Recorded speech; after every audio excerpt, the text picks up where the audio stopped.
Bonsoir à tous et bienvenue dans cette session d'information dont voici le sommaire. Le nombre de cas de Covid-19 est sans cesse grandissant depuis quelques semaines au Bénin. Les gestes barrières continuent-ils d'être respectés? Que sont devenus les dispositifs de lavage des mains dans les services publics? Le constat dans cette édition. Tous les ans, l'Organisation maritime internationale célèbre le 30 septembre la Journée mondiale de la mer, une occasion pour sensibiliser le public sur le rôle vital que joue le secteur maritime dans le domaine économique. La lutte contre le chômage passe par la formation professionnelle. Il s'agit d'une formation pointue dans un domaine bien précis. Un spécialiste nous en dira un peu plus.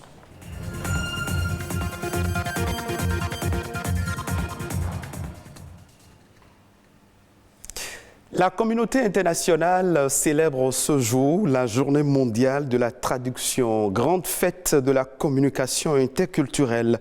La Journée internationale de la traduction est l'occasion de rendre hommage aux spécialistes des langues et de souligner l'importance de leur travail pour unir les nations, faciliter le dialogue et la coopération entre les pays à l'échelle mondiale. La traduction professionnelle est essentielle pour assurer la clarté des messages, maintenir un climat favorable et faire avancer le débat dans le discours public international et les échanges interpersonnels.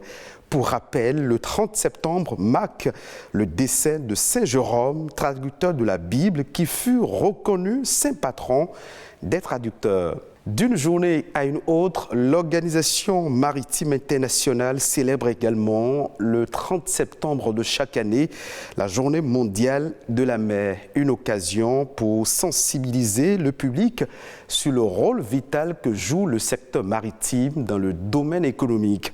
Cette année, l'accent est mis sur les gens de mer qui sont au cœur des transports maritimes de demain. Amandine Aniaboussou. Les transports maritimes sont un secteur à caractère international. Ils ne peuvent être exploités efficacement que si les normes et les réglementations sont elles-mêmes approuvées, adoptées et mises en œuvre au niveau international. Les transports maritimes internationaux assurent environ 80% du commerce mondial entre les peuples et communautés de la planète. Ils constituent le moyen de transport international le plus efficace et le plus rentable pour la plupart des marchandises. L'Organisation maritime internationale a décidé de faire de 2021 une année d'action pour les gens de mer. La pandémie de Covid-19 les place devant des difficultés sans précédent malgré leur rôle essentiel en tant que travailleurs clés pour les chaînes d'approvisionnement mondiales. Des centaines de milliers d'hommes et de femmes sont bloqués à bord de navires pendant des mois, bien au-delà de la fin de leur contrat initial et dans l'incapacité d'être rapatriés en raison des restrictions nationales limitant les déplacements. Un nombre similaire de gens de mer se trouvent dans l'incapacité de rejoindre les navires pour y travailler. Cette crise des relèves d'équipage qui dure depuis près d'un an représente une urgence humanitaire qui menace la sécurité des transports maritimes. Il s'agit également de mettre l'accent sur d'autres enjeux liés à l'élément humain des transports maritimes, notamment la sûreté et la sécurité à bord des navires, le bien-être des gens de mer et l'importance de garantir une main-d'œuvre adéquate, formée et qualifiée, prête à relever les défis et à saisir les opportunités de la numérisation et de l'automatisation. Le monde doit pouvoir compter sur des transports maritimes internationaux sûrs, sécurisés et rentables, élément essentiel de tout programme visant une croissance économique durable. Pendant que les infections au coronavirus connaissent une augmentation effrayante, le respect des mesures barrières fait de moins en moins partie des habitudes des populations. Le non-respect de la distanciation sociale, l'abandon du port de masque ainsi que du lavage systématique des mains constituent les causes de cette situation. La question se pose alors de savoir si les dispositifs de lavage de mains sont toujours fonctionnels dans les services publics. Élément de réponse avec Rodrigue Babaguito. Depuis l'apparition du coronavirus, l'accueil réservé dans ce ministère ne change pas. Un dispositif de lavage de mains se dresse à chacune des 2 entrées. La rouille couvre progressivement les dispositifs, mais pour qui veut se laver les mains, l'eau est disponible. À droite comme à gauche, c'est là et puis tout le monde s'en sert. Ces 2 dispositifs de lavage des mains sont là il y a plus d'1 an.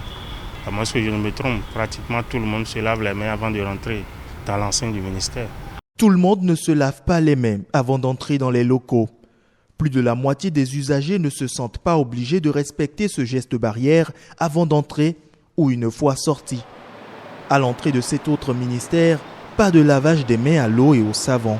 Les usagers, en passant, ils sont tous gâtés. Donc ils ont mis à leur disposition des désinfectants. Seulement, là encore, nombreux ne s'y plient pas. Quand ils viennent, on leur dit, d'autres font, d'autres ne font pas, ils s'en foutent parce qu'ils sont pressés. On n'a pas reçu une instruction ferme par rapport à ça. À la Caisse nationale de sécurité sociale, par contre, les instructions sont fermes. Frédérica doit s'assurer chaque jour que tout usager se lave les mains avant d'entrer dans les locaux. Une tâche de plus en plus difficile puisqu'il n'y a qu'un seul dispositif aujourd'hui. Les récipients se sont cassés et il ne reste qu'un seul. Mais les démarches sont en cours pour en prendre d'autres. En attendant, certains usagers éprouvent des difficultés avec le seul dispositif présent. J'ai essayé pour le savon, ça ne marche pas correctement et au niveau de l'eau, ça sort normalement. Se laver les mains à l'eau et au savon est un des gestes barrières contre la pandémie du moment. Les responsables d'administration doivent s'assurer de se protéger et de protéger les usagers pour une lutte efficace contre le coronavirus. Venons-en maintenant à la formation professionnelle. Vous le savez certainement, se faire former vous permet d'acquérir des connaissances dans plusieurs domaines, tandis que la formation professionnelle offre des qualifications dans un domaine précis. Pour être compétitif et répondre le mieux aux exigences des recruteurs, les demandeurs d'emploi doivent s'adapter à des nouvelles réalités du marché du travail. Simplice Togbé, expert en formation professionnelle, nous édifie. La formation générale, c'est qu'elle est générale et au bout du compte, vous n'êtes pas en mesure de dire « voici ce que j'ai appris et voici ce que je peux faire ». Mais la formation professionnelle, elle est spécifique. Voici ce que j'ai appris et ça me permet de faire ça, de faire ça, de faire ça. Parce que tout est question d'objectif professionnel. Qu'est-ce que vous voulez? Quel est votre objectif? Vous voulez aller où? Vous voulez faire quoi? C'est une question de motivation. Il y a des gens qui décident d'aller dans la recherche. Ils savent pourquoi et c'est parce qu'ils en ont la passion, la motivation. Donc, la question c'est que lorsque vous faites une formation professionnelle, dans 99% des cas, vous avez un savoir-faire. Et c'est grâce au savoir-faire qu'on peut travailler pour son propre compte ou pour le compte d'autrui. Aujourd'hui, lorsque vous embrassez une formation professionnelle, la probabilité pour que vous ne chômiez pas, elle est très forte, comparé à la formation d'ordre généraliste. Parce que le marché est comment? Lorsque tu cherches du travail, on va te poser une question. Qu'est-ce que tu veux faire? Et ce que tu veux faire, est-ce que tu sais le faire? Est-ce que tu en as les savoir-faire? Toute la question est là. Aujourd'hui, ce que vous avez appris, il faut être en mesure de bien le faire. Parce que vous n'êtes pas le seul sur le marché. Bien le faire, soit pour ton propre compte, alors tu es dans l'auto-emploi, l'emploi indépendant, ou pour le compte d'autrui, et c'est parce que tu sais bien le faire qu'il va te payer un salaire. Au Nigeria, l'industrie de la volaille est l'un des secteurs performants de l'agriculture. Dans le pays, la production de viande est inférieure à la demande croissante de la population. Pour réduire ce gap, l'Autorité nationale du développement des terres agricoles nigérianes a créé une ferme avicole de 20 hectares dans le nord du pays. Cette installation comprend 10 enclos pour une capacité totale de 30 000 volailles, ainsi qu'un centre d'incubation d'œufs. Pour rappel, l'industrie nigériane de la volaille fournit environ le quart du PIB agricole. Dans la suite de cette édition, je vous propose à présent le condensé de quelques informations ayant marqué l'actualité internationale ces dernières 48 heures dans le monde. C'est une signature de Ulvaeus Balogun.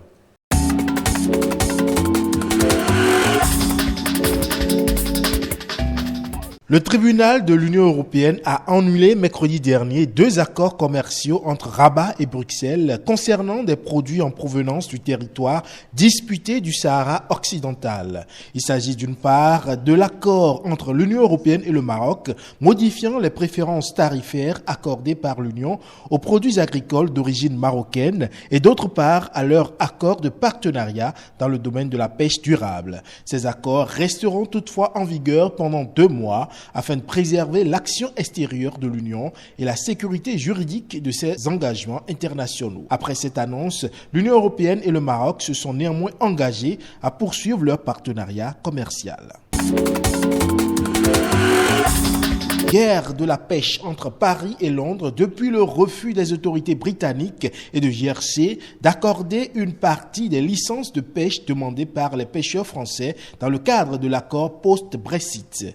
Dans l'accord, il est stipulé que les pêcheurs européens peuvent continuer à travailler dans certaines eaux britanniques à condition d'obtenir une licence.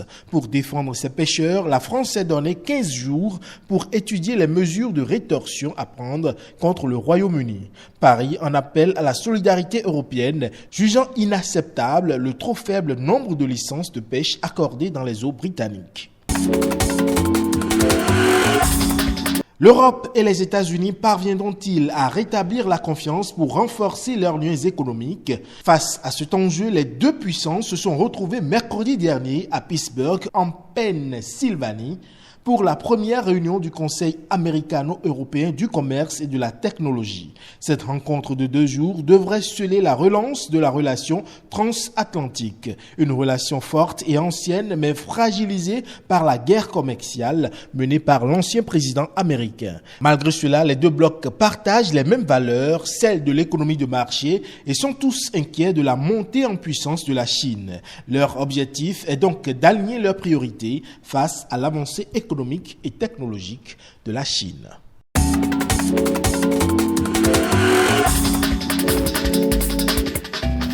Ce sera tout pour cette session d'information que vous pouvez revoir sur le www.ortb.bj.